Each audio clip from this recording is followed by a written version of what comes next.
Alors dans cette vidéo, on va voir comment faire une case d'à cocher, mais de principe à avoir des colonnes. Si par exemple vous avez des données avec ici des tâches, et puis ces tâches sont incrémentées de la gauche vers la droite, comme ceci.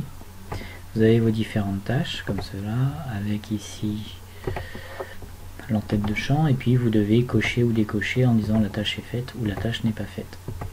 Vous pouvez faire ce principe ici en utilisant une poignée de recopie et aller vers la droite pour mettre l'état de vos actions. Comment on peut faire ceci? Alors, on va utiliser deux caractères, le caractère U avec l'accent circonflexe et le U avec les guillemets. Et donc le U avec accent circonflexe en Calibri, ça correspond à ceci. Par contre, en Wiggins, ça correspond à la croix. Le U avec les trémas au-dessus correspond en Calibri au U comme ceci. Et par contre, en Wiggins, à la coche de validation. Il vous reste ensuite à faire dans Données, outils de données, validation de données, un petit menu.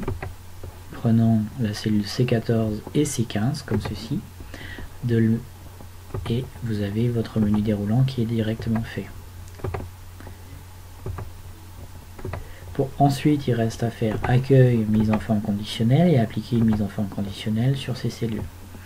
Donc au niveau du U, on va choisir le U avec la coche en vert, on va lui mettre une mise en forme conditionnelle, comme ceci, avec une couleur verte. Une fois que c'est fait sur la police, eh bien je valide ma mise en forme conditionnelle. Je peux même en ajouter une deuxième mise en forme conditionnelle avec le U accent circonflexe pour le mettre en rouge quand c'est ce caractère là.